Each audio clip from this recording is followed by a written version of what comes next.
আসসালামু আলাইকুম। যারা 18তম নিবন্ধন পাশ করেছেন সবাইকে জানাই একটা শুভেচ্ছা। প্রি পাশ করেছেন, আমিও আলহামদুলিল্লাহ আপনাদের দোয়ায় পাশ করেছি স্কুল কলেজ দুটোতে। আমি যেহেতু ম্যাথ ডিপার্টমেন্ট অনার্স মাস্টার্স করেছি, আমি সবাইকে একটা কথা বলবো,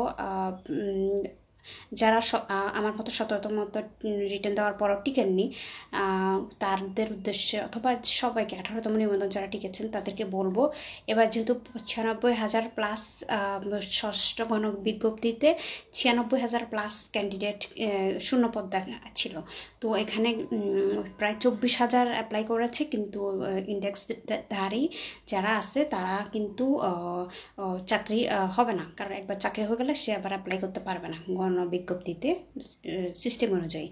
আর যারা 35 বছর ক্রস করে ফেলেছে তারাও কিন্তু 17তমতে, তারাও কিন্তু আর 7ম গণবিজ্ঞপ্তিতে অ্যাপ্লাই করতে পারবে না।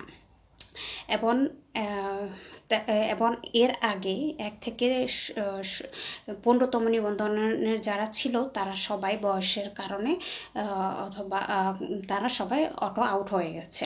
এবং ষষ্ঠ গণবিজ্ঞপ্তিতে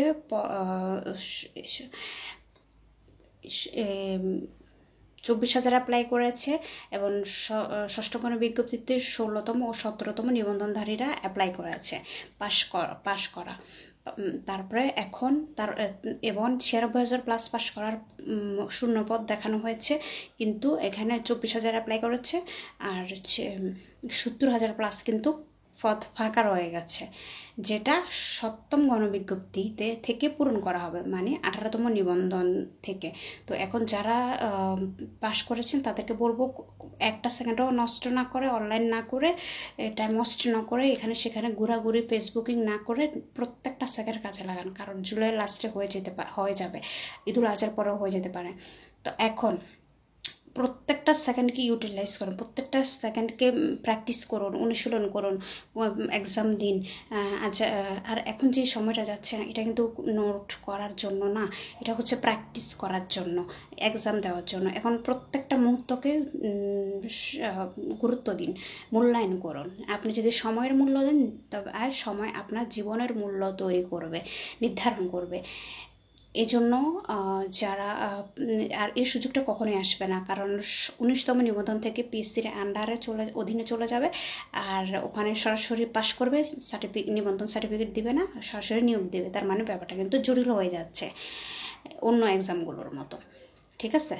তাই এই জন্য 18তমটাকে নিজের জীবনের চেয়েও বেশি গুরুত্ব দিন, আর জীবন মরণ প্রাণপণ চেষ্টা করুন 18তম রিটার্ন দেওয়ার জন্য। আপনি যদি রিটার্ন যে কোনো একটা মার্ক পেয়ে যদি টিকে যেতে পারেন, পাশ করে ফেলতে পারেন, আপনার ইনশাল্লাহ জব হয়ে যাবে, কারণ অনেক শূন্যপদ হবে, প্রায় 2 লক্ষ প্লাস শূন্যপদ চলে আসবে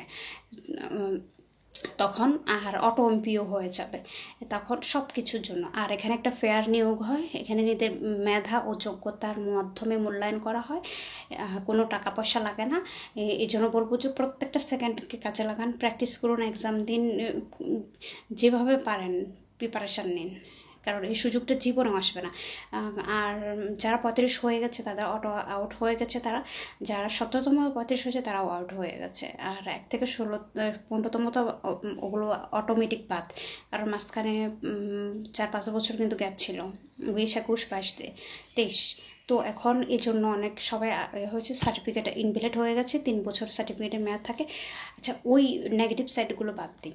এখন হচ্ছে যে আপনাকে 18তম নিবন্ধনে আপনি আর আমার মতন বয়স যাদের একদম শেষের দিকে, মানে 29-30 বছর একদম লাস্টে চলে এসেছে, 30 পার হওয়া, একটা বছর যাওয়া কোনো এখানে ব্যাপার না। যেখানে 29টা বছর চলে গেছে, সেখানে একটা বছর আপনাকে মনে হয় যে 1 মাসের মতো।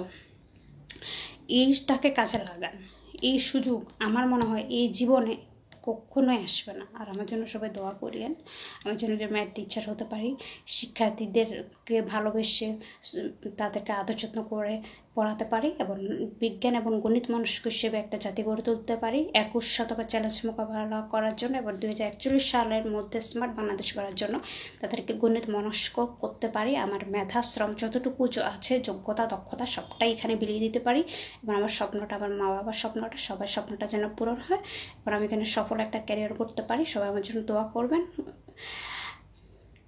ঠিক আছে?